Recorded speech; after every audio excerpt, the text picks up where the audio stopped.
Muitas pessoas dizem que os computadores quânticos podem matar o Bitcoin. Então, nesse vídeo, eu vou te explicar exatamente o que são os computadores quânticos, como eles funcionam e se de fato o Bitcoin e todos os outros investimentos digitais podem ser ameaçados por eles.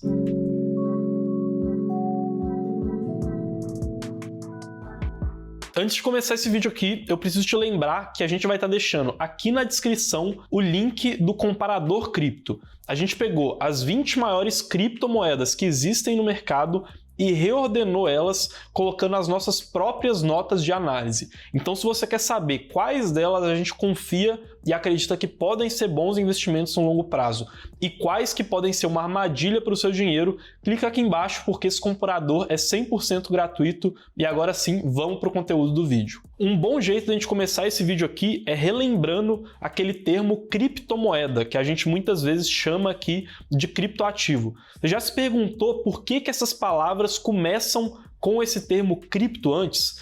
Cripto vem de criptografia e foram as formas de criptografia que possibilitaram que hoje a gente tivesse esses ativos digitais escassos. É a criptografia que torna o Bitcoin ou outras criptos diferentes de uma foto, por exemplo, que você consegue copiar e colar entre vários computadores. E aí você não consegue, por exemplo, pegar um Bitcoin e gastar ele várias vezes, ou então criar diferentes cópias dele. Criptografia significa que a gente vai ter uma mensagem e uma chave secreta que vai ser usada para poder esconder essa mensagem. Uma das mais antigas que a gente pode citar aqui é a cifra de César. A cifra de César era usada no mundo antigo e ela funciona com 2 alfabetos diferentes. O primeiro alfabeto é colocado na parte de cima e embaixo é colocado esse alfabeto deslocado em algumas casas para a direita ou para a esquerda. E aí, quando você quer criptografar uma mensagem usando a cifra de César, você vai pegar a letra do alfabeto de cima e escrever ela com a letra correspondente àquela posição no alfabeto de baixo. Então, se você deslocou o alfabeto de baixo em um bloco, o A de cima se tornaria o B, e aí o B se tornaria C, e assim por diante. A chave secreta dessa criptografia é justamente o número de blocos que o alfabeto de baixo andou para poder esconder aquela sua mensagem. E assim por diante, várias formas de criptografia foram desenvolvidas ao longo da história da humanidade. Só que elas têm 2 problemas principais. O primeiro deles é o problema da tentativa e erro.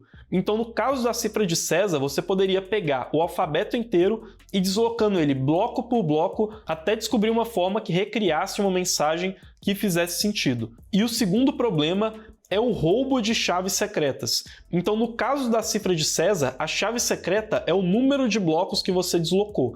E a pessoa para a qual você está enviando aquela informação também precisa ter essa chave secreta. O problema é que, no meio do caminho, alguém pode roubar essa chave secreta e aí todo o seu esforço de criptografia foi por água abaixo. Atualmente, as criptografias elas foram se aperfeiçoando para poderem se tornar resistentes a ataques de computadores. Principalmente porque um computador consegue executar milhões de tentativas em um período muito rápido de tempo. Então essas criptografias começam a ficar cada vez mais complexas, inclusive as criptografias que são utilizadas para poder criar o Bitcoin, que são 2 principais. A primeira delas é a criptografia de curvas elípticas e a segunda é a criptografia de hash, que tem 2 funções e uma delas é para acontecer a mineração dos bitcoins. Mas será que essas criptografias do Bitcoin conseguem ser quebradas pelos computadores quânticos? E o primeiro passo para poder responder essa pergunta é entender como os computadores quânticos funcionam. Por que um computador quântico é tão diferente assim de um computador normal? Os computadores normais, eles são compostos por bits,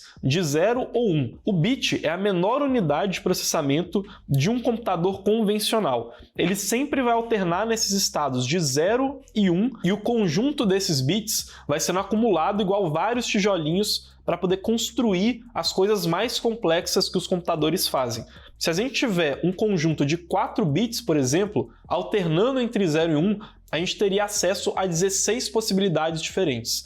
O grande problema é se um computador está tentando descobrir uma lista de muitas possibilidades, uma lista muito grande, porque ele teria que transformar esses bits em zeros e uns e passar por todas as possibilidades uma por uma. Isso começa a se tornar um problema ou até mesmo uma solução quando a gente está criando formas de criptografia.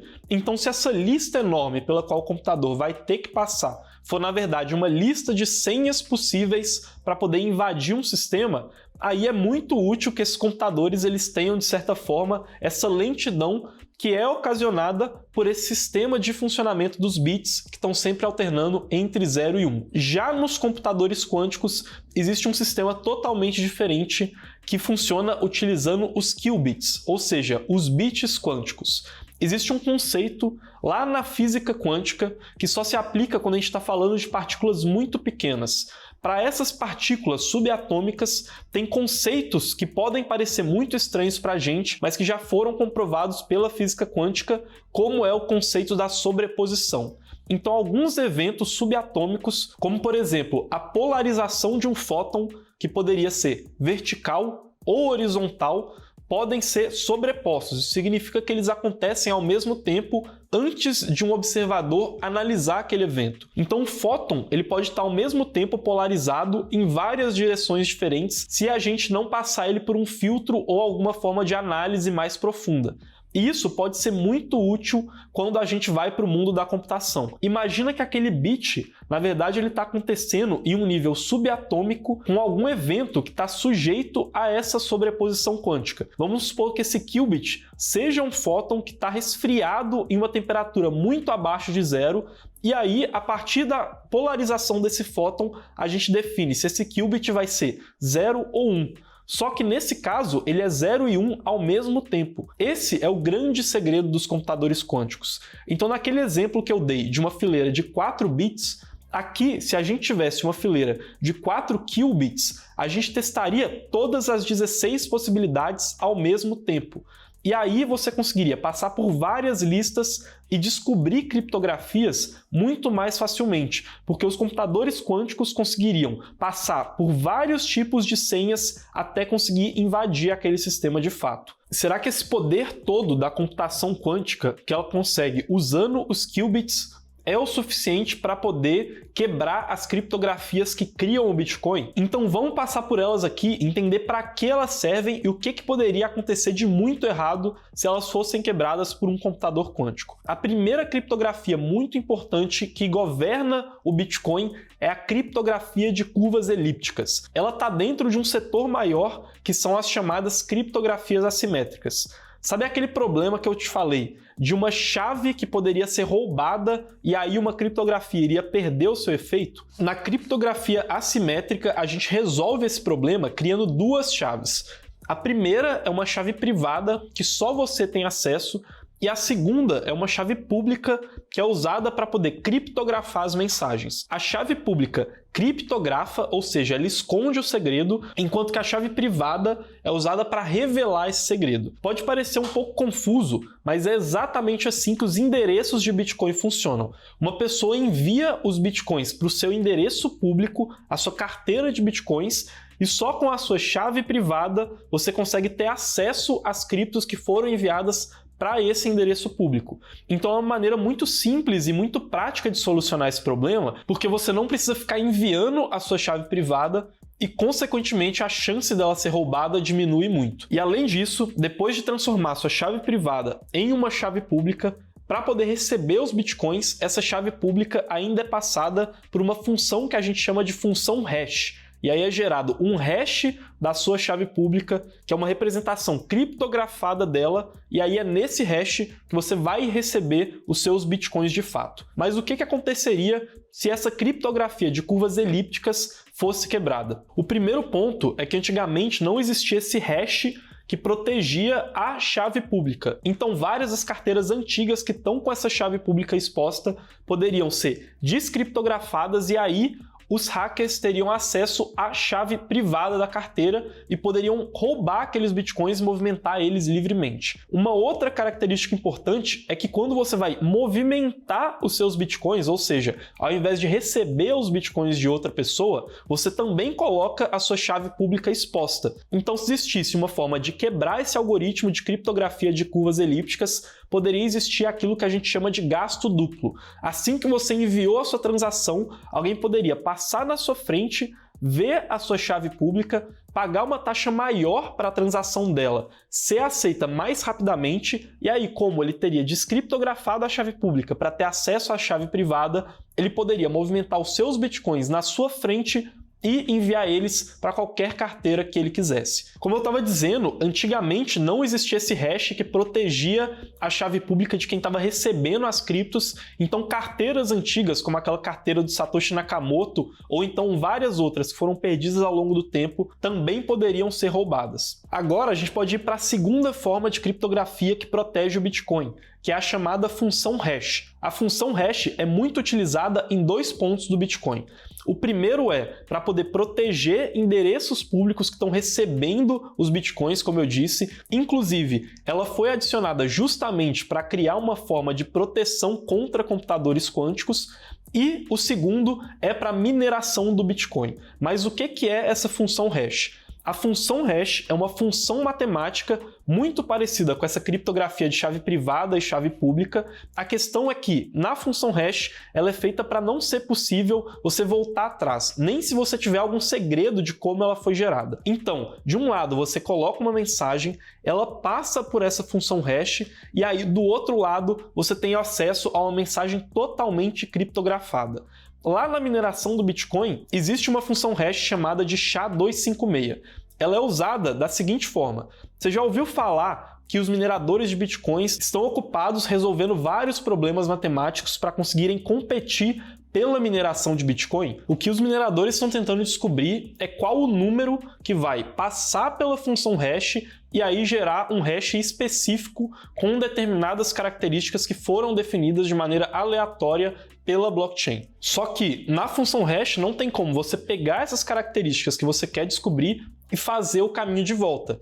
Então você vai ter que ficar testando vários valores diferentes, passar eles pela função hash, gerar esse novo valor e aí fazer isso milhões e milhões de vezes até conseguir resolver esse enigma, e aí sim você conseguiria minerar e receber a sua recompensa em bitcoins. E o que aconteceria se essa função hash fosse quebrada pelos computadores quânticos? Basicamente, todo esse sistema de mineração, que é a base para o funcionamento do Bitcoin atualmente, iria por água abaixo. Principalmente porque quem dominasse essa tecnologia iria dominar muito rápido todo o mercado de mineração de Bitcoin, porque essa pessoa conseguiria descobrir qual que é o valor que origina aquele valor que está sendo procurado depois de passar pela função hash, porque ela ia conseguir fazer esse caminho inverso e cortar caminho, ao invés de ter que testar vários valores de entrada até descobrir qual que é o valor certo. E aí, dessa maneira, essa pessoa ia dominar a produção de novos blocos na blockchain do Bitcoin. Ela ia conseguir censurar transações ou até falsificar alguma dessas transações e criar a sua própria versão da blockchain. Então, tanto a criptografia de curvas elípticas, que gera as chaves públicas e privadas do Bitcoin, quanto a função hash, que é responsável por esconder as chaves públicas e pela mineração do Bitcoin, são muito importantes para esse sistema funcionar, e se os computadores quânticos conseguirem quebrar qualquer uma delas, isso seria uma ameaça muito grande para a existência do Bitcoin. Mas e aí, será que você realmente tem que se preocupar com essa possibilidade? Na verdade, atualmente, o número de qubits que os computadores quânticos têm e a complexidade dos algoritmos quânticos estão muito longe de permitir que se quebre qualquer uma dessas duas criptografias. Inclusive, alguns estudiosos acham que as funções hash seriam impossíveis de serem quebradas até mesmo pelos computadores quânticos. Mas vamos entender se realmente faz sentido essa preocupação. O primeiro ponto é que não é só o Bitcoin que usa esse tipo de criptografia para poder se proteger. Vários outros mecanismos tecnológicos, como e-mails, dados bancários, dados governamentais, também são criptografados utilizando esse tipo de tecnologia. Isso significa que, caso alguém descobrisse uma maneira de descriptografar essas mensagens, ele poderia ter acesso a várias outras coisas além do Bitcoin. E aí fica a dúvida se realmente o Bitcoin seria a primeira coisa que ele iria atacar ou se não existiriam outras muito mais lucrativas. Até porque um ataque contra a blockchain do Bitcoin poderia fazer o Bitcoin perder confiança E aí, o próprio Bitcoin tenderia a se desvalorizar, então aquela pessoa que está atacando poderia nem conseguir realizar tantos lucros assim em cima daqueles bitcoins que ela conseguisse movimentar. E um segundo ponto muito importante é que, da mesma forma que a tecnologia da computação quântica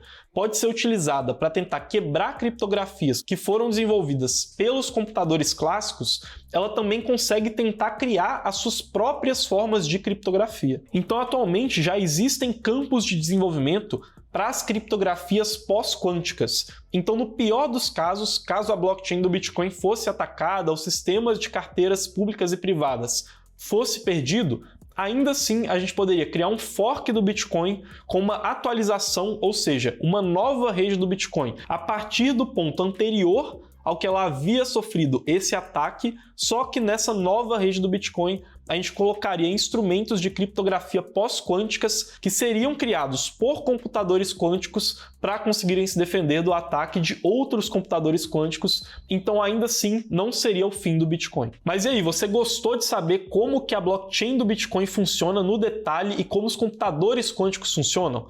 Lá na Mercúrios Pro, que é a nossa área para assinantes, a gente tem um curso completo do básico ao avançado explicando sobre essa tecnologia e como fazer análises fundamentalistas para descobrir quais as melhores criptos para investir no longo prazo.